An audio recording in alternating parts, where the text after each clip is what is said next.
Se um punk zoar facada num festival, sujeito ganhar processo, sabe por quê?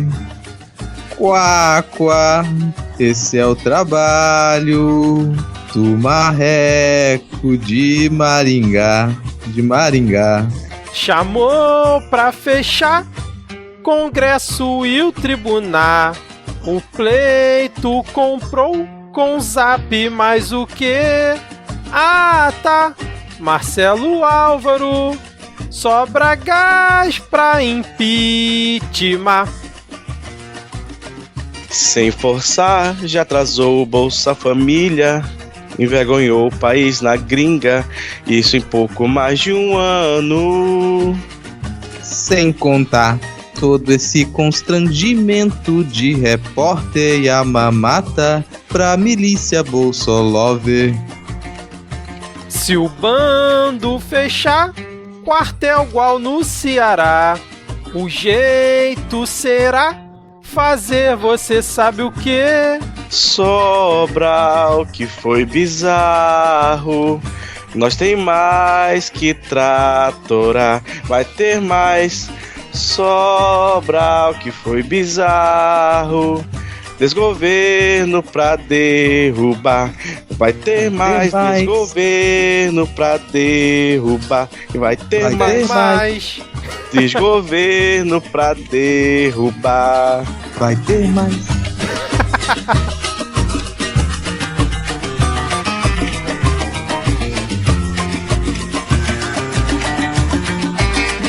Agora não vai ter mais não.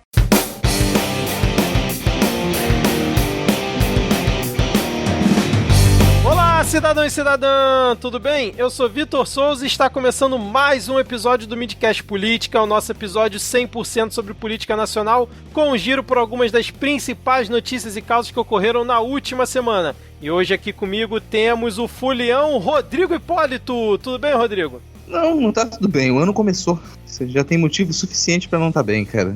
A gente tinha bem era o carnaval, agora entre o carnaval e o Natal, não tá bem. Tá bom, cara. Sempre otimista, né? E fechando aqui o nosso trio de hoje, temos o também fulião Diego Esquinelo. Tudo bem, Diego? Salve, salve, ouvintes. No momento eu quero dizer que essa gravação é um oferecimento Mundo Freak, porque, aliás, Magicando, porque eu tô tomando catuaba aqui, igual o pessoal do Magicando faz quando vai gravar. E queria dizer pro Rodrigo que ele está errado, porque entre o Carnaval e o Natal tem festa junina. Olha tá bom, aí, verdade. Muito bem lembrado. Boa lembrete. E o Diego de áudio novo, né, cara? Os ouvintes devem estar percebendo aí a qualidade, né, Diego? É isso aí, depois de 60 dias depois do prazo de entrega, eu já ter desistido da compra. Uma caixa com um enorme adesivo de frágil todo amassado, porque a caixa estava toda amassada. Temos uma placa de som que nos possibilita aqui estar nesta bela voz rouca pós-carnaval. Agora você pode cortar a gente, Diego. Esse é o grande ganho aqui. Exato.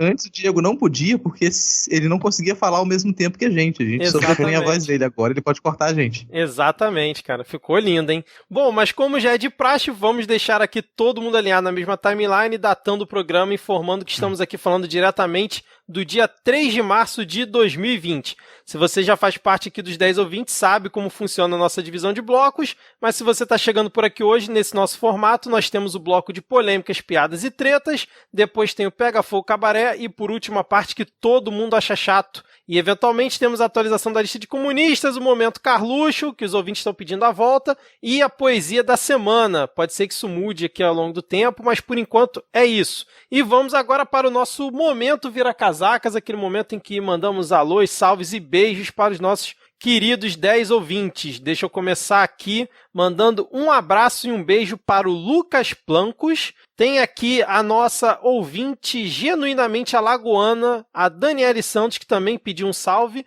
e elogiou a paródia do último episódio aí do Rodrigo. Tem também aqui um salve para o queridíssimo André Luiz Waslavic, né, que também pediu desculpas por não ter conseguido mandar uma poesia essa semana, mas tudo bem, André, não se culpe por isso. Fica também um salve para Luiz RPM, que disse que conheceu o Midcast há pouco tempo, mas disse que já adora pacas aqui o programa. Então, um beijo aí pra Luísa. E um salve também para o Bebeto Vírus. Um salve também para o Rui Bittencourt, para o Flávio Alan. Um salve absurdamente comunista para o Camarada Gama. E aí a Juliana Freitas pediu aqui um salve para a Cornolândia. E logo embaixo o Marcos pediu um salve para todos os cornos de Belford Roxo. Então eu queria deixar aqui um beijo, um abraço à comunidade, né, comunidade corna, não só de Belford Roxo, mas de todo o Brasil. Em nome aqui do nosso querido rei Reginaldo Rossi, que já partiu. E aí também um salve para o jornal ATK e todos os ex-grupos de ataques do Facebook. Eu espero que isso seja uma coisa boa, cara. Eu não conheço do que ele tá falando. Eu mal consegui entender isso aqui, mas vamos lá, cara. Exatamente. Espero que a gente não corra nenhum risco mandando salve pra esse caso aí, né? Se é bom ter esse tipo de contato. Exatamente. Alô, Abin.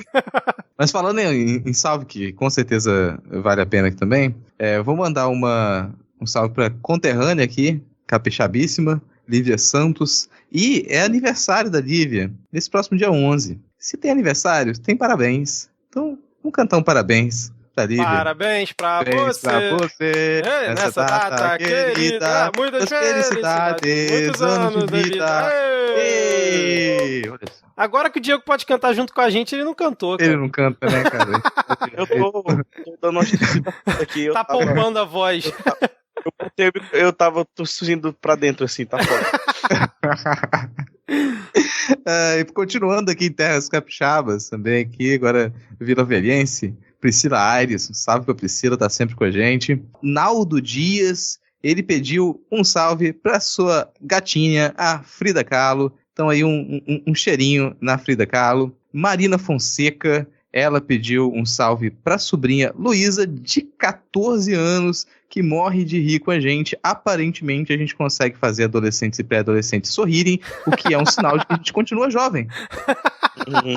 É verdade. E um salve pra mãe dela também, pra mãe da Marina, a Suzana. O pessoal escutando o Midcast em família, isso demonstra que a gente é um programa família, que a gente mantém sempre aqui o nível dos comentários, o mais adequado possível. E pra finalizar, aqui o nosso sempre presente, ex-estagiário, o Denis Almeida. Ele pediu um abraço especial pro pessoal lá do podcast Clio, História e Literatura, e eles acabaram de ter essa aquisição, esse grande profissional, que vai estar presente com eles agora também, na equipe fixa do podcast. O Denis está com o Clio agora, então fica a recomendação para todo mundo assinar e ouvir esse podcast sobre história e literatura. Excelente, hein? Temos comunista essa semana? Não, né? Talvez aí depois das manifestações que estão por vir, a gente conheça novos comunistas aí, né? Mas já que não temos ninguém na lista, né, pra gente atualizar, vamos agora para o bloco de polêmicas, piadas e tretas. Bom, começando aqui esse nosso primeiro bloco, vamos começar já tratorando aqui as notícias, pois vamos começar falando sobre o caso que aconteceu um pouco antes ali do Carnaval, né? Mas como a gente não gravou semana passada, a gente não poderia deixar de comentar aqui, que foi o Cid Gomes pegando uma retroescavadeira lá em Sobral, na terra natal dele, e avançando para cima lá do motim que estava ocorrendo num batalhão, né? Num quartel da Polícia Militar, onde tinha uns mascarados lá, que muita gente já chamando de miliciano. Ele partiu para cima da galera, porque ele falou, chegou lá com a retroescavadeira pela cidade, deu um prazo para eles saírem, obviamente ninguém saiu de lá, continuou fazendo motim, e ele simplesmente jogou a retroescavadeira em cima da galera, e o que aconteceu? Tomou 2 tiros de um cidadão que estava ali perto, né, já que eram policiais. Acho que 3 ou 4 tiraram para cima da retroescavadeira e 2 tiros acabaram acertando ele. E foi aí o assunto que dominou principalmente os dias aí do Carnaval, com muitos memes, muita polêmica, mas principalmente muita piada sobre essa situação, apesar de se referir a um assunto extremamente sério, né, que é esse motim aí dos policiais. Lembrando que o policial não pode fazer greve. É um sinal que eu tive que concordar com a família Gomes, porque o Ciro Gomes depois veio fazer alguns comentários e falou: o que vocês esperam? Vocês acham que a gente vai lidar com fascista como? Que a gente vai lá dialogar? Depois não tem isso, cara. Em certa medida eu tive que concordar.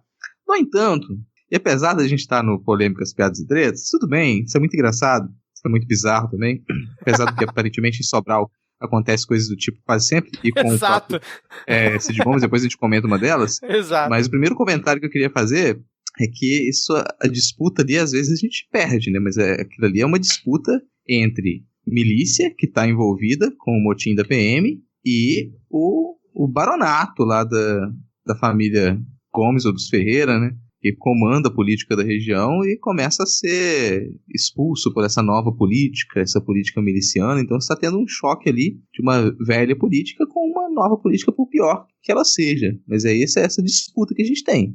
Lembrando que o irmão dele é prefeito de lá, né?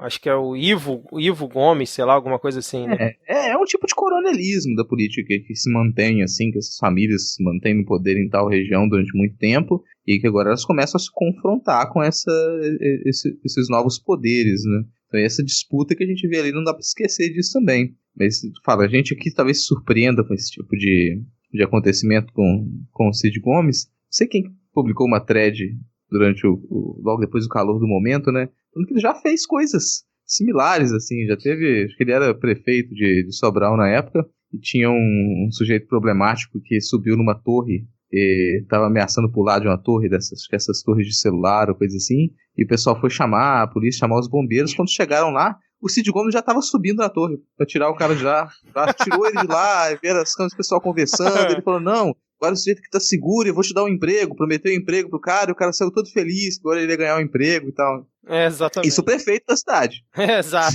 Se essa história se populariza, o que ia ter de gente subindo em torre aqui em Manaus, velho?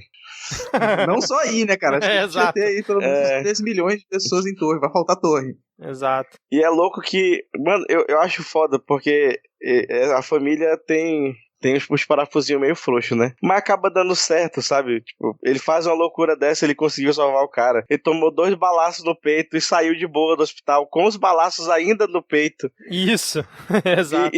E foda-se, saca? Tipo, tamo lá, vamos continuar sendo doidão que tá dando certo. Eu acho muito doido isso, quando o cara consegue bancar a própria loucura. Cara, com uma reta escavadeira, né, cara?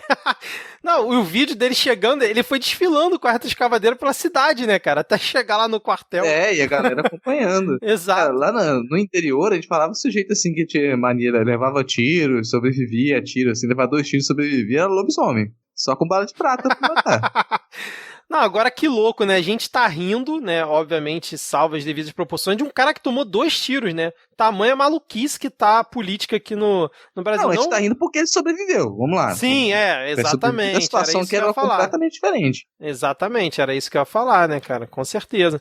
Mas vocês acreditam que tá rolando uma coordenação nacional? Eu vi algumas pessoas falando sobre isso, né? Que rolou esse motim aí no Ceará, que, aliás, bizarro, o pessoal mascarado andando pelas ruas, mandando todo mundo fechar o comércio, né, com um carro oficial assustando a galera. E aí teve lá o Zema dando 40% de aumento pra galera lá em Minas, antes mesmo deles ameaçarem fazer greve. E aí dizem que em outros estados também tá rolando essa pressão, curiosamente, em todos os estados que os governadores não apoiam o Bolsonaro, né? Curiosamente. Então, acho que esse seu curiosamente aí já é a minha resposta para sua pergunta. Não é complicado pensar em teoria da conspiração com um movimento que é articulado, né? Porque tipo, qualquer movimento sindical tem uma articulação nacional. E aí vai de interesses, né? E aí essa coincidência de só nos governos de oposição que está acontecendo isso, às vésperas aí de eleição municipal, por exemplo, né? Eu acho que é bem sintomático, sim. Exato. Aqui no Espírito Santo também, que tá em oposição, né? Casa Grande aqui no Espírito Santo, eles colocam como oposição ao Planalto também. Essa semana tá rolando negociação com as lideranças da polícia. A gente vai ter uma expectativa de qual vai ser o resultado, né? Aqui no Espírito Santo, vamos lembrar, já teve um acortelamento, foi catastrófico, que também a gente teve centenas de casos de homicídio aqui, que até puxaram para baixo na contagem oficial. Tava conversando sobre isso com a Alana outro dia, e na contagem oficial eles contaram, acho que menos de 200 homicídios, mas... Isso, foi 100 e pouco, eu lembro. Mas logo que terminou o acortelamento, a mídia já dizia que passava de 300 homicídios. Depois esse número caiu bastante. Caraca. Então qualquer uma semana, 2 semanas que a gente passa com um motim, com aquartelamento, é uma coisa catastrófica. A gente espera que não aconteça novamente aqui. Tem negociações durante essa semana que vem talvez a gente já tenha mais alguma resposta. Sim. Não, e parece que uma das lideranças lá do motim tinha almoçado com o Bolsonaro no mesmo dia, né? Ou no dia anterior, parece, né, cara? Como é que é? Não ouvi. Um dos caras que coordenava o motim, ele parece que almoçou com o Bolsonaro 1 ou 2 dias antes dessa situação. Ah, eu vi essa situação aí. Agora, vocês acham que tem que dar anistia para os caras? Essa é uma situação complicada, né, cara? Eu confesso que eu não tenho uma opinião formada sobre isso. É complicado porque, tipo, a menos que você consiga determinar quem foi, é complicado você prender eram 50 e poucas pessoas, né, que estavam lá.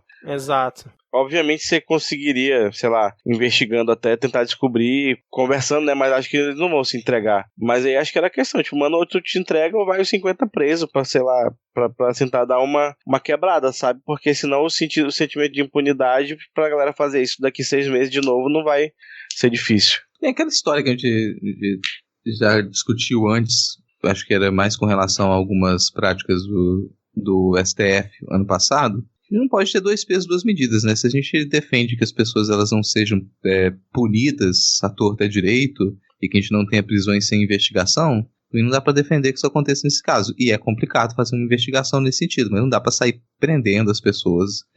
O que também não significa falar de anistia pura e simplesmente. Anistia é um erro. Não sai dando anistia para ele. Anistia é um erro. Agora, que é necessário uma investigação para depois ter punição, sim.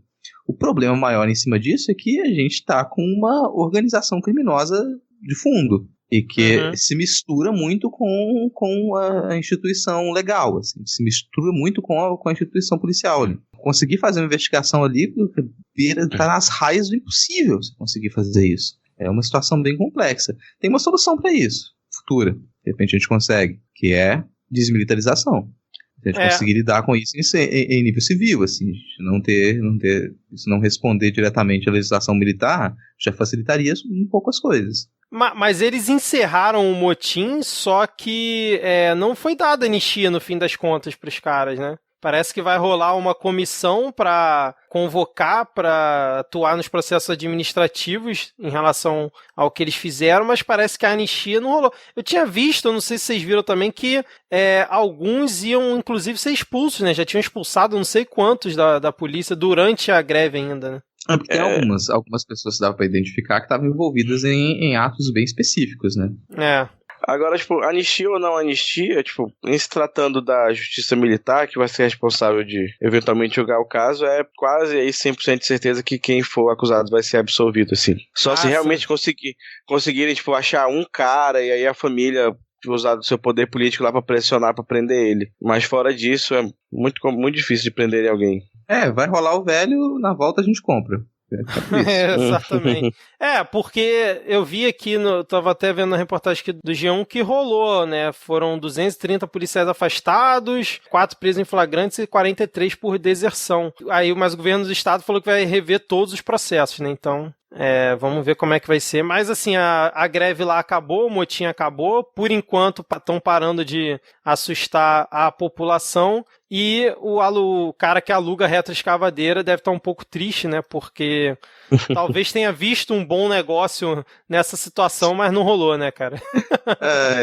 Agora a disputa é pelos créditos de quem encerrou com o motim, né? Porque o Marreco tentou puxar os créditos pra ele e o Ciro Gomes tentou retirar os créditos. Então isso aqui não foi você que fez, cara. Não foi você que fez essa negociação aqui. E realmente não foi ele que fez a negociação. O que o Moro fez foi mandar a Força Nacional para fazer uma intervenção, foi permitir que houvesse um prorrogamento da GLO, mas não foi responsável por negociação, por acabar com essa situação, que no fim das contas não acabou tanto assim. Isso ainda a coisa amaciou, mas a gente não sabe o que vai acontecer nos próximos meses. Até porque, como a gente comentou, esse movimento ele continua em outros estados, né? Exato. Bom, fechamos aqui esse tópico, podemos seguir aqui, porque temos que falar de quem? Quem que desde o início do ano está aqui com a gente, e novamente ele volta, é um dos principais atores aí de 2020. Quem que vocês acham que é? É o menino Paulinho. Está com a boca aberta e outras partes do seu corpo estão sentindo inveja da quantidade de excremento que dela sai. Mas agora o menino Paulinho está aí para meio que maus lençóis, porque o excelentíssimo senhor presidente da República disse pro Paulinho que quer crescimento de 2% nesse ano, no mínimo. No mínimo. Com coronavírus, não importa, né, cara? O dólar a 4,51 hoje bateu o novo recorde. Se bem que nem vale a pena mais falar em recorde, porque todo dia tá batendo novo recorde. Já sai desatualizado, né, o episódio. Tava 4,51 no dia 3. Se você comprou dólar hoje, boa sorte. A semana que vem vai estar R$6. E aí, quem queria ir pra Disney, eu sinto muito. Ou então, se você realmente pode ir pra Disney com dólar esse preço, você já podia ir pra Disney sempre. Então, você devia ter a sua riqueza expropriada, mas tudo bem. É que as pessoas, acho que elas vão poder se acostumar com o dólar chegando a R$5. Eu realmente me parece que essa alta vai continuar e que só quando chegar a uns R$5 é que talvez se estabilize e não vai cair com muita facilidade não, cara. Não tem perspectiva, né? Acho que na época dos protestos de 2013 ou algo assim, ou um pouco antes do impeachment, 2 amigos meus fizeram uma aposta de o que chegava primeiro a R$5. O dólar, a gasolina ou a ação da Petrobras. Caraca. Na época foi a gasolina em algumas cidades interioranas daqui. Mas agora o dólar tá aí. Não, aqui no Rio essa aposta. Aqui no Rio já é R$5 há um bom tempo, cara. Mas isso foi tipo em 2014, eu acho, essa aposta. Nossa, 2014, aquela época a gente reclamava, né, do dólar, quase R$3. Exatamente, cara. Mas vocês acham que o Paulinho pode, em algum momento, chutar o balde, cara? Assim, eu achava isso com um pouco mais de certeza, que ele poderia, em algum momento, chutar o balde. Mas hoje em dia eu já não consigo enxergar isso, porque ele é tão alinhado aos pensamentos malucos do Bolsonaro, e o importante dele é fazer grana, tá cagando pro povo, e o negócio é ele implementar esse projeto dele de cada vez mais definhar a população, que eu acho que ele tá de boa. Mesmo o Bolsonaro falando, tu quer 2%? Beleza, tá bom, vou te dar aí. E se não der também, foda-se, né, cara? O Bolsonaro não vai ter peito de tirar ele, né, cara? Aquela história. O neoliberalismo pregado pelo Paulo Guedes só funciona numa sociedade escravagista. E como a gente caminha a passos largos para voltar à escravidão, para legalizar a escravidão, ele vai continuar ali. Só nesse tipo de sociedade que esse neoliberalismo funciona. E funcionar significa isso. Significa que a maioria dos trabalhadores e trabalhadoras vai viver como escravo, vai trabalhar em situações de escravidão ou análogos à escravidão, e vai continuar a crescer o ganho das castas econômicas superiores, assim, o mercado, que significa o mercado. Então, enquanto essa possibilidade estiver colocada, Paulo Guedes vai estar ali. E essa possibilidade fica cada vez mais próxima quando a gente começa a pedir fechamento do Congresso, quando a gente começa a questionar sempre o STF. Então você tem quase que uma previsão ali pro Paulo Guedes do que ele vai ter pela frente. Ele deve ficar muito feliz com essa perspectiva. Ou é isso, ou alguém, sei lá, sequestrou um familiar do Paulo Guedes, está segurando ele ali, se você sair já era, né? Pode ser isso também, recebendo uma ameaça. Ano passado que o governo estava todo atribulado, não conseguiu fazer muita coisa, o lucro dos bancos já deu uma crescida aí de quase 30%. Exato. Esse ano que o governo decidiu trabalhar e funcionar direitinho pra dentro de si, imagina o que o Paulinho não vai conseguir fazer, mano. Ele vai ficar lá, cara. Ele tá cumprindo a missão dele de deixar quem é rico mais rico e fuder mais ainda o resto da população. É uma coisa que eu acho engraçado que os neoliberais esquecem, assim. Eles esquecem que existe uma coisa chamada mundo, o resto do mundo. E não é interessante para a economia de outros países ou para a economia planetária que uma economia do tamanho do Brasil se comporte assim. Que a moeda brasileira esteja tão pouco valorizada. Isso não é interessante. Não é interessante nem para os Estados Unidos, que o dólar bata o real dessa maneira. Sabe?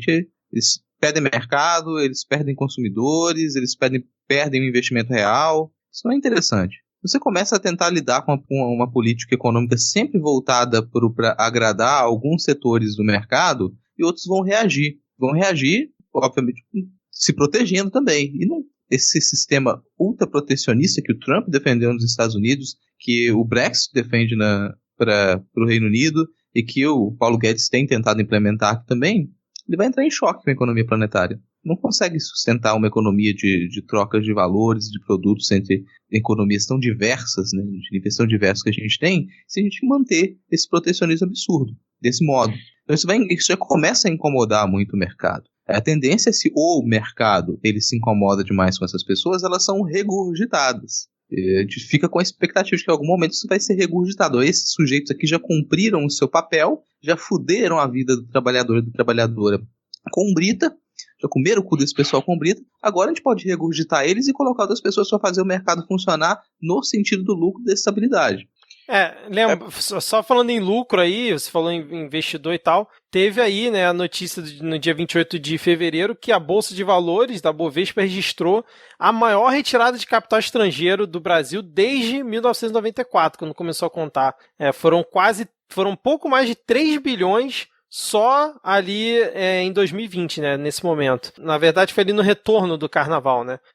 Foi naquele dia que a Bolsa fechou com queda lá de 7%, logo depois da confirmação do coronavírus, que vai impactar a economia global, né, cara? A China tá travadona, né? Basta ver aquele mapa lá de emissão de gases poluentes, né? Não sei se vocês viram isso, né? O antes e o depois, e já tá todo mundo revendo, né, o crescimento para baixo. Então, cara, o coronavírus vai influenciar muito aí na vida do Paulinho também, né, indiretamente. Se você lembrar, tem a figura com a qual a gente certamente concorda, que todo mundo é fã dele, né, mas que falou há uns meses, o Trump. Ele, há alguns meses, o Trump falou que estava muito incomodado porque economias como a do Brasil estavam propositalmente desvalorizando a sua moeda para atrapalhar a economia americana. Que não era uma mentira. Realmente, a política do Paulo Guedes é de desvalorização real. Ele está fazendo isso de propósito. Na época eles conversaram, falaram, não é isso, ficou por isso mesmo, mas a resposta vem. Então, uma fuga de capital... a resposta a esse tipo de política de desvalorização proposital. Não, e só uma outra perspectiva assim, que eu acho importante de ressaltar, é quando você faz essa política de desvalorização da moeda, você vai incentivar muito o agronegócio, que gera muita renda, mas emprega pouca gente, né, que se a gente pegar uma fazenda de centenas de milhares de hectares, ela não emprega o que uma fábrica de celular aqui em Manaus emprega, por exemplo, no mesmo período, assim. E aí você vai, tipo... Tu tá fudendo a indústria nacional, obviamente, né, que, tipo, nosso maior comprador é a Argentina, mas a Argentina tá lascada e já não tá vendendo. Aí desvaloriza a moeda, nosso produto já não fica competitivo. E além disso, ainda tem muita perda de emprego e é, tipo, fudeu, porque se o mercado interno não consumir nossos manufaturados, a gente vai parar de fazer e aí acabou, ninguém tem mais emprego, ninguém tem mais nada. E aí chega um momento que isso fica insustentável até pro próprio capital. Né? Isso é o que eu acho muito absurdo dessa fase que a gente está vendo do capitalismo de financiarização, porque ela se auto-aniquila, assim, porque chega uma hora que você tem que começar a matar gente de um nível muito absurdo para poder dar para viver, né? Porque não se gera emprego, não se gera riqueza. Tipo o Rio de Janeiro, você começa a matar gente à torta e à direito porque você não vai ter mais emprego para ninguém. Calma, cara. Calma que eu tô por aqui, pô. Não, tipo, pra funcionar, teria que aumentar muito a escala. Tipo, o coronavírus tinha que ser, tipo, se espalhar do jeito que tá se espalhando, mas com a taxa de mortalidade do ebola, assim, pra poder dar certo, mano. Caramba, a gente tá no bloco de polêmicas, piadas e tretas, cara. É verdade, assim, vou cortar vocês dois agora. Já que a gente tá no polêmicas, piadas e tretas, essa é a intenção desse bloco aqui, não vamos matar mais esse bloco. O que a gente precisa? A gente precisa chamar agora um humorista. Pô, exatamente, Rodrigo. Porque de quem que a gente tá falando, cara? Do nosso querido e amado, só que não, Batoré, um reaça do caramba, que é mais um daqueles caras, né, que eu fico pelo menos com essa impressão de que quando você é pequeno, né, você tá lá assistindo a Praça é Nossa, todo inocente, vendo aquele cara fazendo aquela pessoa estranha, você, olha que cara engraçado e tal, assim, não tem noção das coisas, a internet não mostrava tantas pessoas como mostra hoje em dia. Por quê? Porque ele soltou um vídeo aí na semana passada, acho que foi um pouco antes do carnaval, que acho que foi até uma deputada do PSL que divulgou alguma coisa assim, posso estar falando besteira, ele convocando, né, as pessoas para apoiarem o Bolsonaro e sugerindo o Bolsonaro fechar o Senado, a Câmara e o STF, cara. Eu nunca gostei do Batoré, era um quadro que eu não curtia, lá na Praça é Nossa, agora falando sério mesmo, eu sempre achei muito ruim, e ele continua fazendo piada sem graça, pelo visto, né, porque é uma coisa que chega a ser inacreditável, ele fala com uma tranquilidade no semblante, cara, que você realmente vê que o cara acha que aquilo ali é a melhor coisa pro país, cara. Ele fala aquilo de coração. Que eu não tinha pensado, Vitor, que me surpreende nesse governo, esse novo governo, essa nova política, é que eu não me lembrava dessas pessoas. É um governo que ele chama, ele faz brotar subcelebridade, cara. Celebridade com C, com D. Pessoas, eu nem sabia que esse cara tava vivo. Eu tinha quase, se me falasse dele, eu ia falar com quase certeza que eu lembrava do velório dele na televisão. Ter me passado, morreu fulano de tal que fazia o Batoré esse ano. Eu não lembrava que esse dia tava vivo. É igual os Cacete Planeta também, né? Volta e meia, aquele Madureira aparece falando uma merda dessa também. Mas ele, pelo menos, ele já era, acho que da Jovem Pan antes, tem um tempo, na época da Dilma e tal, então ele já tava aí há mais tempo, né? Esse é um cara que já tá... E pelo menos você lembra dele por algum outro motivo. Agora, esse sujeito que a gente nem se lembra do nome dele, sabe? Um personagem que ele fez na vida inteira, foi isso. Deve ter feito outras coisas, mas a gente não, só o Batoré mesmo. Aí, pois é, o cara que ninguém lembrava mais, reaparece aí pedindo pra fechar a STF. Logo depois, o presidente resolve pegar a corda, né? E entra no baile e ele dispara um vídeo do celular pessoal dele, né? Segundo relatos aí de contatos. Que é justamente chamando para os protestos aí no dia que a gente não vai falar. Para fechar o Congresso. E aí depois ele tenta se desmentir, falando, não, o vídeo é de 2015, só que no vídeo aparece ele pegando facada, e a facada foi em 2018. Isso foi muito bizarro, cara. Toca a trilha de Volta pro Futuro, vai. É o Bolsonaro McFly, né? Não, e assim, além dele falar que é de 2015, né, lembrando que pra quem não acompanhou isso, né, foi uma notícia que a Vera Magalhães soltou lá naquele blog, né, que ela alimenta, que é o BR Político, dentro do Estadão, dizendo que o Bolsonaro tinha soltado um vídeo que já estava, segundo ela, rolando em outros grupos bolsonaristas, né, um vídeo todo dramático, com o hino nacional no fundo, a convocação do capitão e do general Heleno. O general Heleno que a gente soltou o episódio, no dia seguinte ele mandou aquela, né, falando que o governo podia ficar refém do Congresso. O Congresso estava chantageando. Chantageando, né? E aí uma coisa chamada democracia. Olha que chantagem, vou te chantagear com uma coisa chamada democracia. E foi uma transmissão ao vivo que vazou, né, cara? E aí ele manda um palavrão, fala, foda-se, não sei o quê. Mas aí a Vera Magalhães soltou isso e aí, cara, foi uma confusão, porque ano passado a gente teve o Golden Shower no carnaval e já tava quase tudo tranquilo pra não ter nada nesse carnaval, nada bizarro, e vem aí o Bolsonaro convocando para atos que, tipo, junto com quem tá convocando mesmo, tá falando em fechar o Congresso, fechar o STF, mas ele disse que não tem nenhuma relação, né? Como é que vocês viram isso aí, cara? Isso foi muito maluco.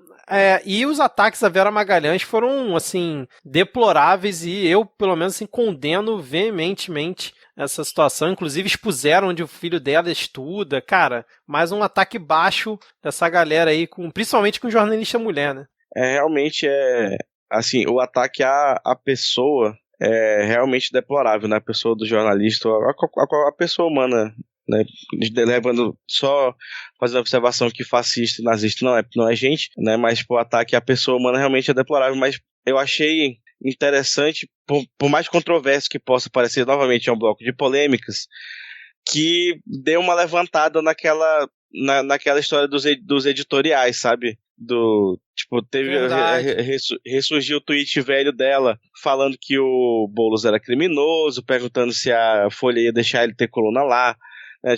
Obviamente guardadas aqui as devidas proporções, né? Mas eu acho esse debate é um debate importante de ser feito, porque a gente está o tempo inteiro defendendo a mídia, defendendo a liberdade de expressão, a gente está defendendo não só, às vezes a gente se pega defendendo aí a mídia tradicional, os grandes veículos, como Estadão, Folha, e aí 10 minutos se passam e o Estadão lança uma escolha difícil, saca? Uhum. Uma outra falsa polarização, a gente fica tipo, porra, fulano, me ajuda a te ajudar, é foda. Não, essa coisa da falsa polarização reinou durante essa polêmica, né, cara? O pessoal tentando comparar, meter o PT no meio.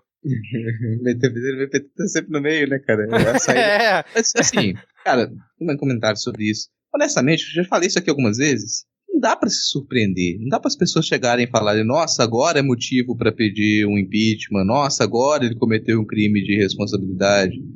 O sujeito vem cometendo crime de responsabilidade desde antes de ser eleito, cara.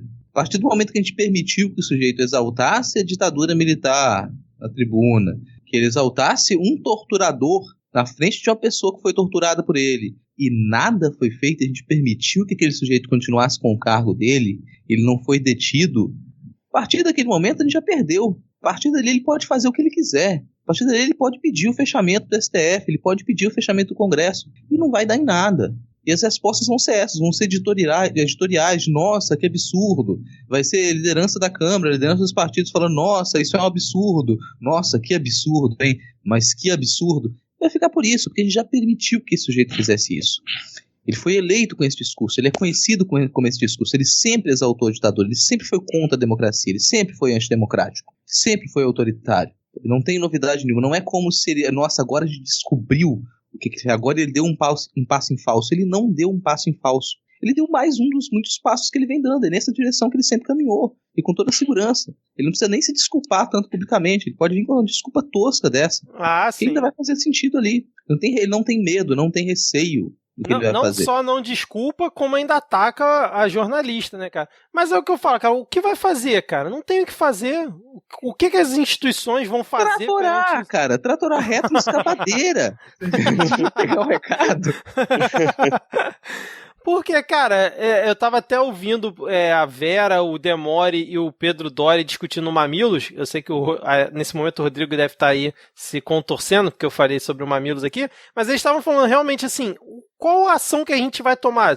Eles até falaram essa questão dos editoriais e tal, de mandar nota, mas tipo, isso já não surte um menor efeito, se é que surtiu efeito um dia, né, cara? O que pode fazer além disso? Porque impeachment por quebra de decoro, isso não vai acontecer de jeito nenhum, cara. Isso aí, quebra de decoro justificar impeachment sem chance. Então, assim, o que vai fazer? Realmente, eu não consigo ver, cara, uma ação de alguma instituição, alguma coisa que faça limitar isso dele, cara. Eu confesso que eu não sei. Assim, das instituições, acho que não, mas acho que as pessoas têm aí uma oportunidade boa de conversar com as outras, sabe? Porque, sei lá, eu ainda quero crer que vai ter algum absurdo desse que vai fazer diferença pra alguém, sabe? Então, tipo, pega aí o seu tio, que é menos bolsominion dentre os tios bolsominions, fala, pô, tio, olha essa onda aqui, né? Tentar ir desconstruindo essa parada, tentar furar a bolha da fake news, velho. Tentar mostrar que vale a pena a democracia, né? Pois porque honestamente, ninguém se sente bem defendendo o nosso atual Congresso Nacional, né, enquanto pessoas que lá estão. Sim. A gente defende o ideal da democracia representado pelo Congresso, mas, cara, é foda, velho. É foda a gente ter que ficar o tempo inteiro gastando nosso latim pra defender instituições podres e falidas, mas elas são as que a gente tem, saca? Uhum. E enquanto a revolução não chega, tem que ter, sei lá, esse mínimo aí de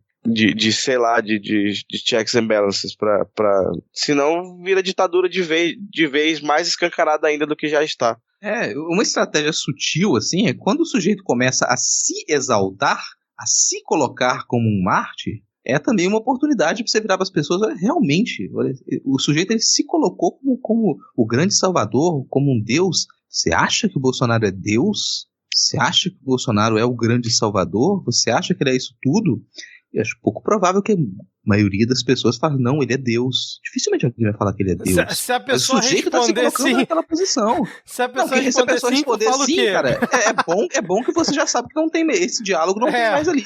Mas exato. A probabilidade de que alguém fale, não, ele é Deus mesmo, traz aqui que eu quero beijar os pés desse sujeito, é menos provável. O cara tem que pagar o pessoal pra ficar lá na porta, lá, sabe? É tudo assessor que fica na porta pra bater palma pra ele. Não tem 30 milhões de pessoas que estão dispostas a ficar lá na porta do Planalto batendo palma pra ele. Ele tem que pagar essas pessoas. E a história que a mesa de café da manhã dele, naquelas fotos que ele tirava, naquelas lives, né, com leite condensado no pão e tal, era tudo fake. Vocês viram isso aí? Porque eu vi o Guilherme Amado, né, tweetando isso. Tweetando não, né, fazendo uma nota lá na época sobre isso. E aí depois teve a reação do Carluxo, reclamando dessa situação. Mas vocês acreditam que era fake mesmo, cara? Você acreditou que era verdade? Cara, o único comentário por isso temos um Sherlock Holmes entre nós, né, cara?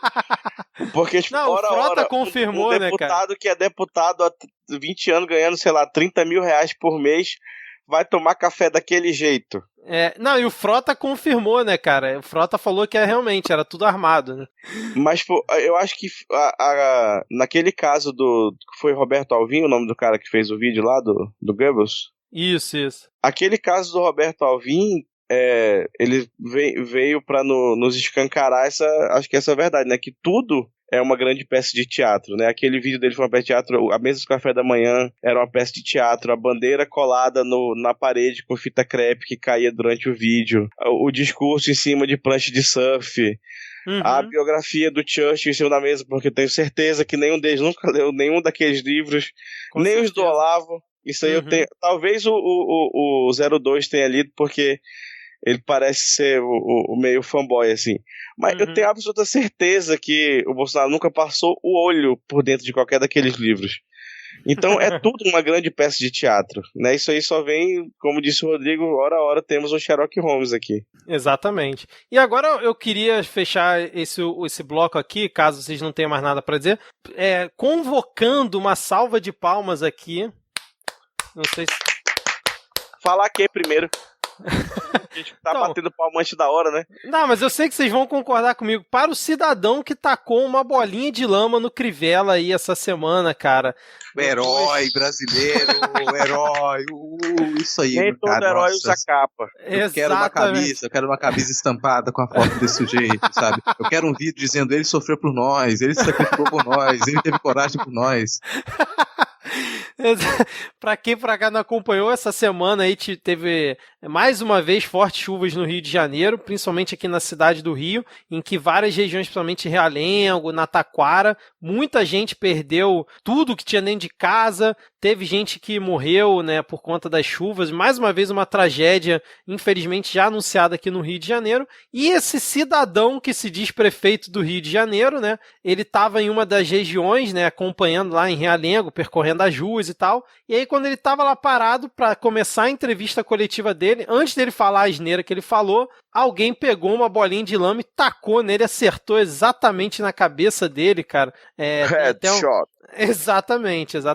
Eu sou uma pessoa que não gosto de violência, né? Mas como não machucou ele, é tipo a bolinha de papel que tacaram lá no Serra. Não machucou, foi só sujou ali o terninho dele, então por isso a minha conclamação da salva de palmas para esse cidadão, que depois o bispo chegou e culpou as pessoas, né, pelas enchentes, falou que as pessoas ficam jogando lixo, né, nos rios e tal, e que elas vão morar em costas para poder economizar no xixi e no cocô, né, cara? Porque aí fica mais perto e já joga direto. Esse é o tipo de gente. Ele tá certo, porque se as pessoas que não quisessem ficar economizando com esgoto, elas não quisessem morar em encostas, tem maneiras simples de você ganhar dinheiro. É só você explorar a fé alheia. Por que elas não estão abrindo? Por que não abre uma igreja para explorar a fé alheia, né? Por que não faz isso? Aí não precisava estar lá morando na encosta. É só fazer isso. Ganhar dinheiro é super fácil. Adquira hoje a sua franquia. Exatamente, cara. Mas acho que a gente não tem mais muito o que dizer sobre o Crivella, não, né? Depois ele pediu desculpa, falou que foi mal interpretado, como sempre, né, cara? Sempre mal interpretado, tadinho. Assim, se eu torcer pro Rio de Janeiro, não reeleger essa desgraça. O que pode acontecer? Existe a probabilidade desse sujeito ser reeleito. Eu acredito nisso, inclusive, cara. Me parece que ele vai ser reeleito, cara. Aí você pergunta, é claro que tem lideranças que vão fazer frente, mas a eleição municipal, as eleições municipais elas já começaram faz um tempo, sabe? As campanhas já tem que ter começado mais um tempo. O Crivella está em campanha faz um tempo. Ele tentar censurar livro, ele tentar embarrear isso, embarrear aquilo, fechar a exposição ali, chamar a atenção do jeito, isso é campanha política, cara. Ele tá fazendo campanha, ele consegue arrebanhar voto de todo maluco que já seguia ele, o pessoal vai ficar mais firme com ele ainda. Agora, cadê as outras campanhas? A campanha começou faz um tempo, não dá mais para esperar a campanha política de modo tradicional. Não dá para seguir as regras de bom convívio, não dá para seguir o bom senso democrático que a gente tinha, porque a gente está em risco democrático constante em todos os níveis de governo. E aí o pessoal está esperando para fazer campanha, para começar a fazer campanha política daqui a 3 meses. Enquanto isso, esse sujeito está aí, arrebanhando voto desde o ano passado. Exatamente, cara. Mais alguma coisa vocês querem comentar aqui nesse bloco ou a gente pode fechar por aqui? Pode fechar. Então, beleza. Podemos? Diego, tem Pega Fogo Cabaré hoje, cara? A chuva do Rio apagou o fogo. Caraca, os ouvintes vão ficar sem o seu grito essa semana? Eu não acredito, cara. Eu acho que infelizmente é com grande pesar no coração que a gente tá vendo esse bloco já morrer, né? Porque o governo resolveu parar de brigar entre si, o Carluxo resolveu ficar calado, então realmente tem sido momentos difíceis para os cabarés do Brasil. Mas o Carluxo, ele apareceu, né, naquele vídeo maravilhoso, o cara perguntando pra ele, e o Queiroz no aeroporto? Aí ele mandando o cara tomar caju, vocês viram isso aí, cara? Nossa, não, tá vendo? não. A chama é tão pequenininha que ele nem chegou até a gente. Tá. Mas fica aqui uma sugestão, mais uma sugestão para os ouvintes. A gente quer que o midcast político ele seja algo construído coletivamente. Então vamos aqui para democracia participativa. A gente está vendo o Pega Fogo Cabaré ser extinto, né? Vai acabar o Pega Fogo Cabaré, mas a gente tem diversas possibilidades de novos blocos para o programa.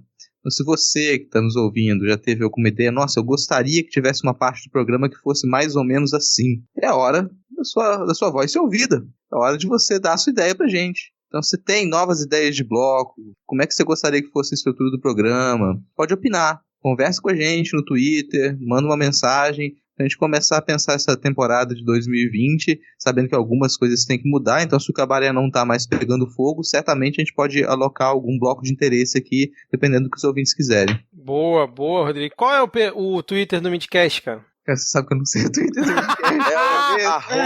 @podcastmid. Puta que pariu. Eu joguei a bola e o cara, não vou cortar isso não, peguei. Não corta não. Mas, cara, eu lá vou ficar gravando coisa. Internet hoje em dia é no clique. Você não grava mais nada, não. A gente não lê link, a gente não pega coisa. A gente vai lá e clica. Então, se você quiser acessar o Twitter do Podcast Meet, você faz o quê? Você vai lá no digitar twitter.com/podcastmeet. Não. Você vai na descrição do nosso episódio, que tem o link de todas as notícias que a gente comenta, mais os nossos perfis, e você vai clicar em Podcast Meet para acessar o Twitter e se comunicar com a gente. Exatamente. Aproveitando você falou perfil, qual é o seu perfil no Twitter, Rodrigo? O meu você acha que ele sabe o perfil dele? Eu sei o perfil. Agora, eu não vou falar o meu perfil. Eu não vou falar o meu perfil. Quem quiser chegar até mim no Twitter, não tem foto, eu não vou falar o meu perfil. Você vai acessar a descrição do episódio, que é o maior compilado de notícias desagradáveis da política nacional, e você vai encontrar os nossos perfis, seguir o perfil do Midcast, seguir o perfil do Vitor, seguir o perfil do Diego e seguir o meu perfil também. Então tá tudo aqui na descrição. Então a gente também não pode falar o nosso, não, nem eu nem o Diego, né? Tem que deixar esse desafio pros ouvintes, né? Desafio, muito difícil, cara. Desvenda esse mistério, assim como o mistério da mesa de café da manhã do Bolsonaro. Exatamente. Bom, os ouvintes pediram o momento Carluxo ao longo do carnaval, mas a gente já comentou aqui, né, essa questão que ele xingou o cara no aeroporto, acho que foi o máximo aí que o Carluxo fez. E como a gente não tem Pega Fogo Cabaré, momento Carluxo, né, a gente já falou aqui rapidamente. Pra onde que a gente vai agora nesse momento, Rodrigo? Agora a gente vai pro momento arte, a gente vai pro momento cultura. Agora, e é um momento também participativo. Semana passada, a gente fez pedido. Retrasada. Semana retrasada, Semana passada, carnaval é um momento fora do tempo. É verdade. Esqueci desse detalhe. Programa passado, episódio passado, a gente fez o pedido, a gente clamou por obras, por produções dos ouvintes, pro nosso momento poesia da semana. E a gente recebeu uma poesia do Leonardo dos Anjos.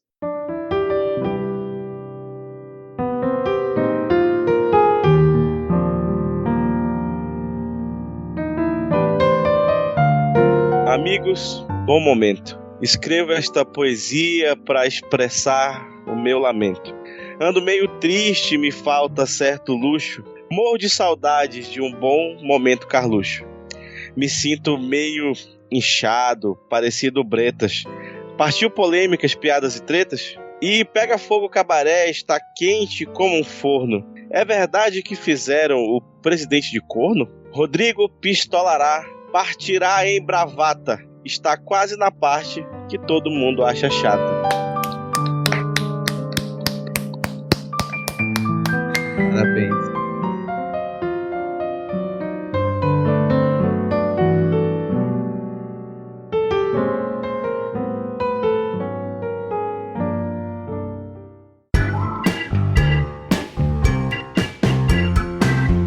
Começando polêmicas, começando a parte que todo mundo acha chata aí com a risada do Vitor. E a gente vai começar com algumas atualizações. Programa passado, episódio passado, a gente falou muito sobre a greve dos petroleiros. A gente chamou, inclusive, para greve de outras categorias afins, e no fim das contas... Infelizmente não fomos atendidos. Não fomos atendidos. A gente não foi escutado. Aí faltou o ativismo dos ouvintes, das ouvintes do Podcast Mid. Faltou ativismo para poder chamar a greve. Fato é que, acho que 2 dias depois que a gente gravou, lançou o programa, a greve dos petroleiros, ela minguou. Acabou, teve acordo, então isso fica mais como uma atualização. A greve dos petroleiros acabou, aparentemente não teve todo o prejuízo que se esperava que tivesse para a Petrobras também. Não me lembro os detalhes do acordo da greve, não sei se o Diego acompanhou esses detalhes. Então, tinha ficado, sei lá, quase 60 milhões de multa para os sindicatos. Aí morreu em quase 3, né? 2 milhões e 400 e poucos mil de multa. Porque, assim, o direito à greve está na Constituição, mas foda-se se você usar, porque o senhor ministro vai decidir, baseado no, né, ajustado pelo índice MR, que a greve é ilegal e vai declarar ilegal e vai dar multa pro sindicato, né? Então, tipo, tem sido assim com todas as greves nos últimos anos. Eu achava mais fácil tirar logo da Constituição o direito à greve, porque se é para sindicato ficar pagando multa de 3 milhões de reais por uma greve de 13, né? 13 que assim, a greve teve 20 dias, mas só cobraram multa de 13, sabe Deus por quê. E aí conseguiram adiar, né, as demissões lá da fábrica de fertilizantes. Conseguiram, tipo, algumas negociações, mas tudo temporário. Tipo, suspende as demissões por 20 e tantos dias, suspende algumas coisas. Infelizmente, não dá pra dizer que ela teve grandes conquistas. O que vai ficar mesmo doendo aí no bolso da categoria é a multa milionária que vai ter que ser paga pela greve. Passando essa atualização, mas a atualização seguinte aqui, muito importante pra gente, que aparentemente o Lula continua livre. Não sabe até quando, né, cara? Não sabe até quando, mas há tentativas. O nosso querido Marreco, o nosso Quaquá de Maringá, ele... tá. É bom botar Maringá porque tem um cara no Rio chamado Quaquá, ex-prefeito de Maricá, é bom pra não confundir. Então esse aqui é o Quenquen. O nosso querido Quenquen. O Quenquen, ele ativou a Lei de Segurança Nacional para processar o Lula novamente, né, porque o Lula haveria ofendido o patrão do Moro, ofendido o Bolsonaro, e nos tempos em que a gente vive é necessário ativar a Lei de Segurança Nacional para quando alguém fala mal do presidente. É nesse ponto que a gente chegou. Afinal, né, é o rei. O cara se preocupa com show punk, né, cara? Não vai se preocupar com Lula. Nossa, essa aqui... Cara, eu nem sabia que tinha punk ainda. Olha só o que eu falo, que esse governo me surpreende com isso. Eu não sabia que o Batoré estava vivo, eu não sabia que a Regina Duarte ainda podia fazer teatro, e agora eu tô sabendo que ainda tem punk em 2020. Que loucura, cara. Mas parabéns, assim, eu fico feliz que tenha punk em 2020, e que tenha mais facada fashion, né? Aí você fica, o pessoal se incomoda tanto com a fakeada que você fica até assim, né? Gente... Não começa. Não começa. Não começa não, até porque falando em adulteração, falando em algo que foi forjado, a gente teve uma notícia essa semana, junto com a atualização, né, da liberdade do Lula, e continua livre, babaca. Os peritos da Polícia Federal, eles admitiram que documentos da Odebrecht, eles podem ter sido adulterados. Que documentos são esses? A gente tem documentos que eles supostamente teriam sido retirados diretamente do sistema que era utilizado pelo Departamento de Operações Estruturadas da Odebrecht, que tem o ridículo nome de MyWebDay. Esses documentos, supostamente teriam sido retirados diretamente e eles sustentam, né, a acusação de que a construtora haveria doado 12 milhões para a compra do terreno onde foi construído o Instituto Lula. Só que esses documentos, eles não foram retirados diretamente do sistema porque eles ficaram em posse da construtora por mais um ano e eles só foram inseridos no processo após a empresa assinar um contrato de leniência. Que coincidência, né? Por muita coincidência, esses documentos eles só foram incluídos um ano depois de eles terem ficado em posse da empresa, que indica que eles podem muito bem ter sido adulterados, não tem confiança nessa documentação. Então aqui é mais uma dos documentos, entre muitas aspas, provas que indicariam as corrupções ativa e passiva do Lula e que agora começa a ser contestado também. Então o Lula não só continua livre, como a gente tem mais motivos para imaginar que ele vai continuar livre durante algum tempo. É só um detalhe, é uma filigrama da Justiça, mas que a gente preferiu não deixar batido. É filigrama aqui, vamos lembrar. É só um exemplo empírico do não temos prova, mas temos convicção, né? Exatamente. Muito bom resumo. Essas foram as atualizações aqui, da parte que todo mundo acha chato. Agora, saindo da atualização para uma pauta do momento, algo que a gente pode passar raiva com mais detalhe. Acho que o Vitor tá na boca da criançada. Isso aqui todo mundo tá falando, só o Vitor que não sabia. Só o Vitor que não sabia disso. Isso aqui você passa na rua, a pessoa ela te fala bom dia e ela pergunta pra você se você tá acompanhando a situação do ofício 8/2020 do MEC. Claro, como não, né? Tá todo mundo falando disso. Tá na boca do povo. É a alta do dólar, a queda da bolsa e o ofício do MEC, cara. Exato. Tava mais cedo no supermercado, tinha uma criança chorando, uma criança de 18 anos assim chorando, aí a gerente do supermercado foi tentar dizer, o que tá chorando, a criança chorando, ela começou a gritar, ofício 8/2020, vai ser hoje, cara, todo mundo falando disso. Eu tava lá, cara, eu era abobrinha. Mas já pergunto pro senhor Abobrinha, o que é o ofício 8/2020 do MEC? E por que você o odeia? Então, no dia 4 de fevereiro de 2020, o excelentíssimo senhor Adalton Rocha Santos, subsecretário de Planejamento e Orçamento do MEC, enviou um ofício aos dirigentes de todas as unidades vinculadas ao MEC, as universidades, os institutos federais e o Colégio do Pedro II, dizendo que, assim, seria muito interessante se elas não adquirissem nenhuma despesa nova nesse ano. E o que se enquadra como despesa nova? Se, por exemplo, teve um professor que já está aí com 20 anos de carreira e defendeu o seu memorial e agora vai ser um professor titular, ele não vai mais poder receber por isso. Se um outro professor amigo desse já está com 70 anos e resolve se aposentar, não pode contratar outro no lugar. Se tem um professor que está afastado para doutorado e aí ele precisaria de um substituto, não pode contratar. Abrir um novo curso e vai precisar de não pode mais nada. Então, o que esse ofício recomendava é que todas as contratações, todas as promoções de carreira, todas as progressões de carreira sejam simplesmente suspensas. Ignorando umas paradas aí que é meio que lei, sabe? Tipo, tem o plano de carreira dos técnicos administrativos, por exemplo, tem o plano de carreira dos docentes do magistério superior, que eles garantem aí um estado dos direitos pra galera, e aí tipo o cara vem com um ofício, que é simplesmente uma comunicação, querer passar por cima de várias leis, até da Constituição, aí fica todo mundo, interessante.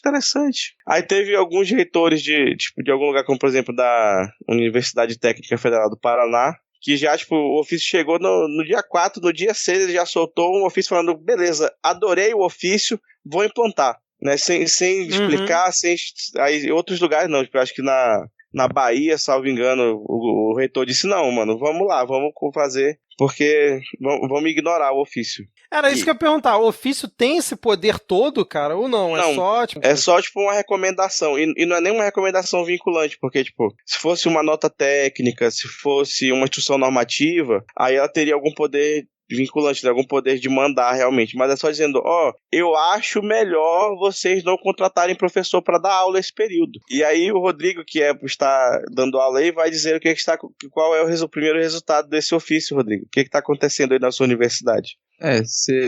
Fica até o recado para você que é universitário. Se por acaso você chegou para ter aula e você descobriu que uma disciplina havia sido cancelada, e você fala, gente, mas eu estava matriculado, eu preciso concluir o meu curso, por que essa disciplina foi cancelada? Esses professores vagabundos não querem trabalhar? Não é isso. Pode ter acontecido algo, como um professor ou uma professora que já está trabalhando há mais de 40 anos ter finalmente se aposentado. Quando esse professor se aposenta, você precisaria contratar um novo profissional para atuar no lugar daquele professor e assumir aquelas disciplinas. Só que você não pode. Você não pode contratar mais professor. Então vai ficar faltando professor. Mas os outros professores não podem assumir aquela disciplina? Não, se eles já estiverem com toda a carga horária deles superlotada.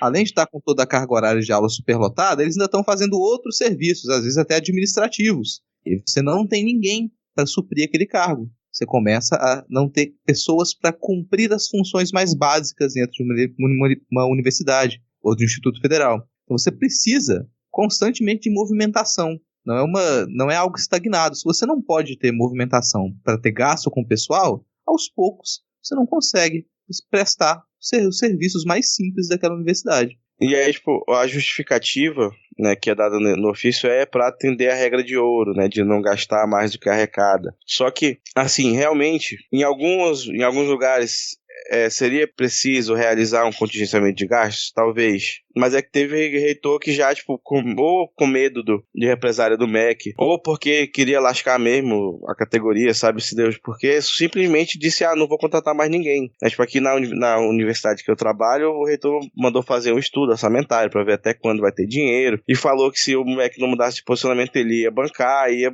mandar contratar, porque a universidade tem que funcionar. Né? Mas quando você... Esse tipo de documento, ele serve simplesmente para causar o caos, né? Para causar medo, para promover ainda mais o sucateamento da universidade, dos serviços públicos, para depois poder justificar melhor a privatização, que a gente sabe que esse é o projeto que está em curso. Né? Ano passado foram aqueles contingenciamentos, aí eles viram que pegava mal na mídia, e esse ano já tentaram usar outra tática, que foi esse ofício, que via de regra vai ter um efeito bem parecido, de restrição de gasto, só que esse, como é um documento interno, não teria tanta publicidade, né? Mas acho que agora, com o começo dos períodos das universidades, né? A do Rodrigo começou essa semana, a minha começa semana que vem, aí talvez comece a ter uma repercussão na mídia, né? Principalmente esse caso de muita gente sem ter aula, porque não pode contratar professor substituto, né? E isso decorrente de 3 bilhões do orçamento do MEC, que o Weintraub simplesmente abriu mão porque quis, basicamente. Né? Ao contrário de qualquer outro ministro que vai para cima, lutar para conseguir mais verbas, ele simplesmente disse, não, tá bom. O que acontece? Chega no fim do ano e aí a conta não fecha, eles vão falar, não, mas a gente mandou um ofício aqui em março, em fevereiro, falando que, era para tomar cuidado, né, para não aumentar as despesas, talvez seja já um plano futuro, né? Não sei se o nome disso é ameaça. Isso, exatamente. Mas eu tive que tomar fôlego porque eu tava vomitando, porque foi a primeira vez que foi citado o nome do Weintraub nesse programa, né? Então, eu fiquei com nojo, eu virar pro lado. Mas fica tranquilo, cara, o Guilherme foi eliminado no BBB, cara, no paredão aí. Paredão de 400 milhões de votos. Alguma coisa funcionando no Brasil, pelo menos a cultura do cancelamento funciona. Isso aí, Mais alguma citação em relação à questão desse ofício? Por enquanto é isso, né? Não teve mais nenhum avanço, né? Eu vi aqui que mais de 20 universidades iam avaliar, né, essa questão, outras já falaram que vão adotar, como o Diego falou. Eu vi que a UFRJ soltou uma nota dizendo que, por enquanto, nada muda, tá? Tudo mantido do que já estava programado para 2020, né? Porque assim, todo mundo já tinha feito orçamento, sabe? Todo mundo, por incrível que pareça, servidores públicos no exercício de atribuições das quais eles podem ir presos, costumam ser responsáveis. Então, os reitores já tinham feito planejamento sabendo que o orçamento ia ser menor. Então, é só, tipo, esse ofício vem para justificar quem já queria ser filho da puta e para causar alarme mesmo. Sim, com certeza. Em um orçamento que já tinha sido cortado quase pela metade. Exatamente. Perdeu alguns bilhões aí pra 2020, né? Estamos voltando àquele clima raiz da parte que todo mundo acha chato, né? Aquele clima de desânimo, né? Complicado, cara. Mas pode piorar. Você acha que não pode piorar? Pode piorar, cara. Pode piorar. Se você, por acaso, estiver pensando, se você for filiado a algum partido de esquerda, ou você estiver pensando em se filiar a algum partido de esquerda, o que eu aconselho fortemente, pode piorar. Porque a gente já tem falado de perseguição há muito tempo, a perseguição ela continua cada vez mais intensa, cada vez mais cresce o número de guardas de esquina, e eles começam a colocar as suas práticas à vista. O que a gente teve recentemente foi o ataque à sede do PSOL, a gente teve ameaça direta à sede do PSOL, foi entregue um documento impresso naquele clima, que você consegue imaginar, um documento que dizia o seguinte, já começa pesado, tá? Já aviso. Marielle ausente. Comunista bom é comunista morto. Um ultimato ao PSOL. Leiam até o fim e cumpram as nossas exigências ou sofrerão as consequências. Não tinha esse riso no final. Mas quase isso, assim. Então a gente tem um pessoal que acredita que é o Gargamel, que são os grandes vilões, vão colocar as coisas em práticas, vão ser temidos, e o pior é que a gente realmente fica coçado, assim. Fica gostado. Você não sabe o que esperar e você não dá para esperar que tenha proteção também de um Estado que já foi sequestrado. O Estado já foi sequestrado por práticas de milícia e a gente começa a ter cada vez mais liberdade para esse tipo de grupo ofensivo e perigoso que possa atacar diretamente as pessoas filiadas aos partidos. Então isso vai diretamente à sede. Se a pessoa não tem segurança para poder atuar dentro da sede do próprio partido, o que dirá de fazer ação de base na rua? Esse tipo de situação que aconteceu durante o ano passado, aconteceu durante as eleições, volta a acontecer agora também. É uma maneira de tentar fazer com que os partidos de esquerda se tornem cada vez mais acanhados, cada vez mais restritos, tenham a sua atuação controlada, e no momento em que a gente precisa formar base, a gente precisa agir cada vez mais para formar política de bases, então eu falo, pode piorar. É mais um daqueles ataques que começa devagarinho, quando a gente vê, aí vai ficar todo mundo se perguntando, nossa, mas como é que isso chegou a acontecer, né? Como é que, sei lá, explodiram a sede de um partido de esquerda em tal lugar? Mas, gente, da onde surgiu isso, né? Mas eu vou citar um trecho aqui só porque ele é muito bizarro, é tão bizarro que chega a ser engraçado. Os judeus ateus trouxeram pra cá o comunismo. Toda essa falsidade ideológica que só trouxe problemas. O comunismo no Brasil nasceu em Niterói e morrerá nesta cidade. Niterói, berço do comunismo. Exatamente. Na lista, vamos atualizar agora a lista de comunistas. Niterói está na lista de comunistas. Verdade, cara. Olha só, no final do programa uma surpresa. A gente conseguiu. Exato, um plot twist aqui, cara. Tá que pariu. Porque também Niterói é a cidade que tem aquele monumento planejado por um comunista, né? Tem vários monumentos planejados por um comunista em Niterói. Então, teria que ser, né, cara? Planejados pelo Niemeyer. Exatamente. Oscarzão da massa. Faz todo sentido. E aí ele termina de forma, assim, grotesca, né? A maioria de nós que somos brancos nos sentimos ameaçados e não somos vira-latas como vocês, cara. Inacreditável, cara. Mas vamos piorar mais um pouco. Vamos terminar piorar. Aqui no clima bem. Vamos terminar no clima bem. Então, já que a gente não tem Pega Fogo Cabaré, não tem bloco, não tem momento Carluxo, nem momento Panúzio, vou aproveitar que deixa e vou chamar uma música para estrear um novo momento. Toca a música, editor.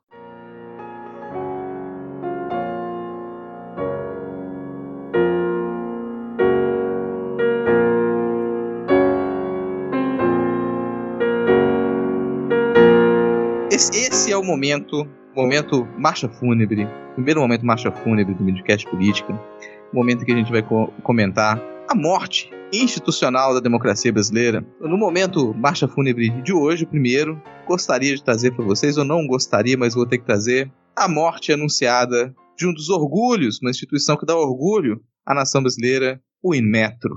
Sim, o Inmetro está ameaçado de falecimento.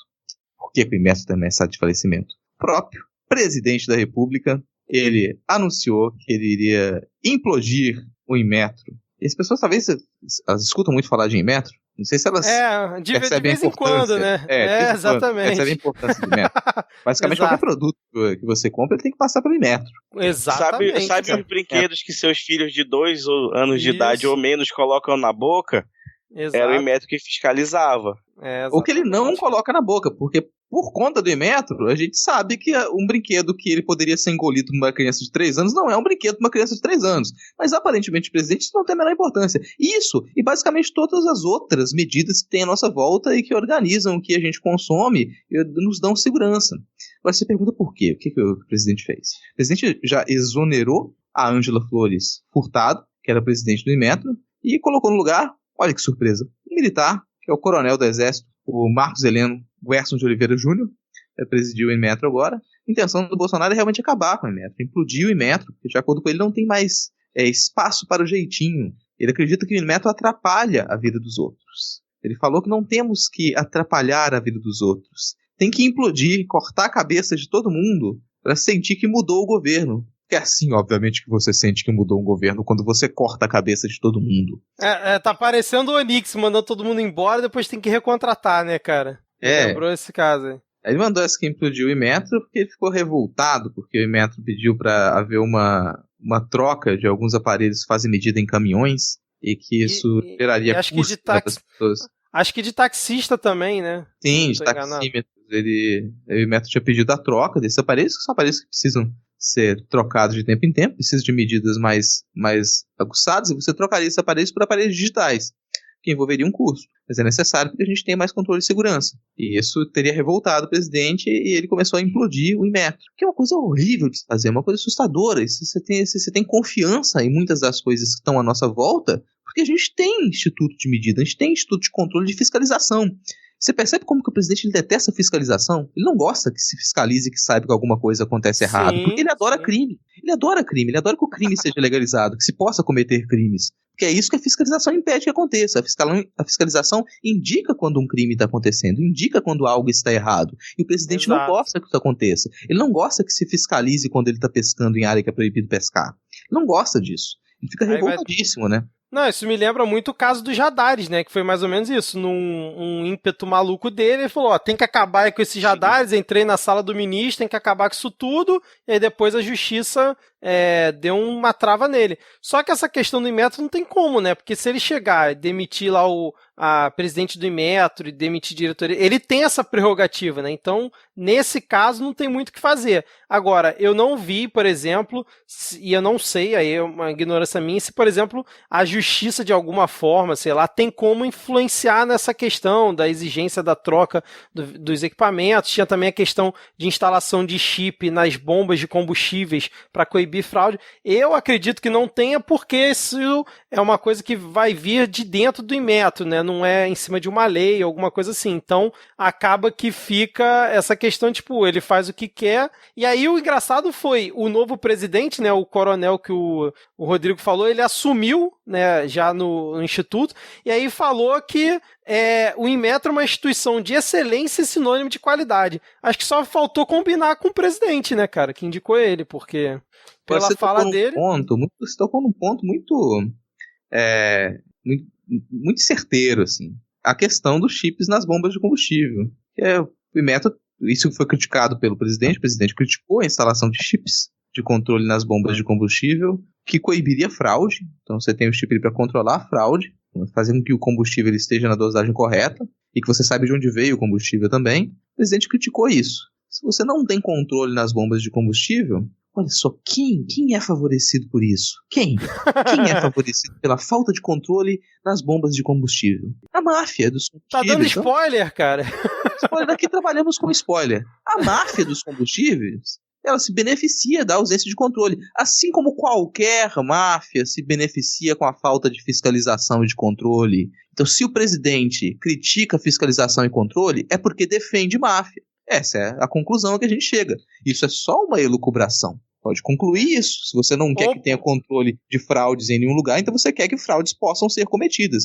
Quem comete fraudes de modo organizado é máfia. Ou pode ser só coincidência, cara, como tudo que ocorre nesse governo, né? Tem essa opção sempre, né, cara? Mas eu acho que o Bolsonaro ele é bolado com o Inmetro por conta da tomada de 3 pinos, né, cara? Que ele já falou no passado que tinha que mudar isso, até comentou que queria mandar um projeto de lei para poder voltar ao que era antes. Acho que ele tem umas coisinhas, né, as birrinhas pessoais dele, de coisa que ele não gosta, e ele resolve, vou acabar com essa instituição aí, detonar ela, porque essa coisinha que eles fazem eu não curto, não. Mas mais uma vez ele jogou pra plateia, né, cara? Dele. Exatamente.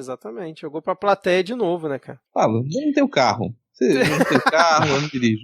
Agora, o pessoal que acha que, bacana, isso mesmo, assim, não vamos controlar porra nenhuma, entendeu? Deixa rolar as fraudes a tudo ter direito. Seu motor vai pifar, seu motor vai quebrar, porque você vai consumir gasolina adulterada, entendeu? Você vai comprar os brinquedos, eles vão explodir na mão do seu filho. Eles vão explodir na sua mão. Inclusive, daqui a pouco vai liberar a compra de arma, né? Já estão liberando compra de arma, e não vai ter Inmetro pra controlar a arma, não. Não vai ter pra que controlar a arma? Pra que controlar a arma? Porque você vai pegar a arma, você vai querer aprender a atirar com a arma, nem aprender, não precisa mais fazer, né? Não tem mais muita exigência pra você poder ter uma arma daqui a pouco. Você não tem controle de metro, apertou a arma e explodiu a pólvora na sua cara. Mas é isso aí que você quer. É isso que você quer. Você defende o presidente, você votou nesse cara, é isso que você quer. Você quer falta de controle. Entendeu? Você vai lá tomar a sua cerveja, aí você tomando a sua cerveja, daqui a pouco você engole um sapo morto dentro da cerveja. Pra que controle? Você precisa de controle, cara. A gente precisa de controle. Deixa a fraude rolar solto. É isso que o povo brasileiro quer, é isso que quis eleger desse cara. Então é isso que a gente vai ter. Vamos parar de controlar as coisas. Se o pneu do seu carro está explodindo, porque não precisa controlar o pneu. Você não precisa ter vistoria de nada. Na verdade, ele quer implodir a população literalmente, né? Já que implodiu em metro, né? Que é isso que você tá sugerindo. Exatamente. Assim, as pessoas abraçam e estão, olha, pra que bloco pega fogo cabaré? Não precisa mais bloco pega fogo cabaré, cara. Vai explodir tudo, implodir tudo. E nesse clima maravilhoso, a gente vai encerrar aqui esse bloco, essa mistura aí de marcha fúnebre com a parte que todo mundo acha chato, ou vocês querem comentar mais alguma coisa? Eu tô suficientemente satisfeito. Eu também. E você, Diego? Também. Então, beleza.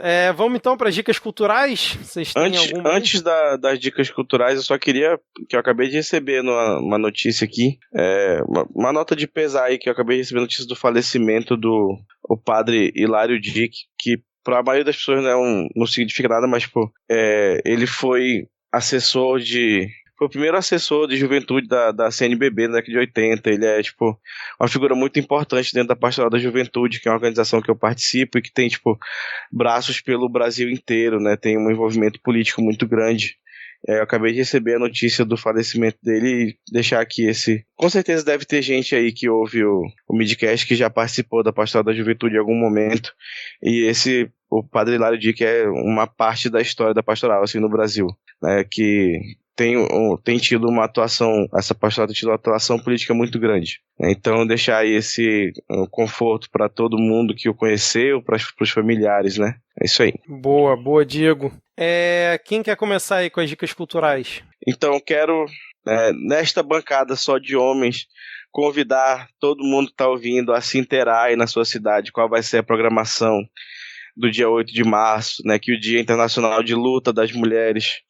Como vai cair no domingo esse ano, então aqui na minha cidade vai ter programação sexta, sábado, domingo, segunda, né? Então procure na sua cidade qual é a programação que vai ter dos movimentos de mulheres, né? Engrosse o caldo lá nessa luta que é fundamental, né? Dizer aí que não é um dia de celebração, mas não é um dia fofinho, né? É um dia de luta, é um dia inspirado aí na história de mulheres trabalhadoras, né? Tem até um link aqui na descrição para um vídeo, né, no canal da TV Boitempo explicando a origem do dia 8 de março. Então procure aí a programação da sua cidade e participe, né? E também no dia 18 de março, nós ainda vamos ter programa antes de lá, mas eu quero já massificar o convite de 18 de março no Brasil inteiro.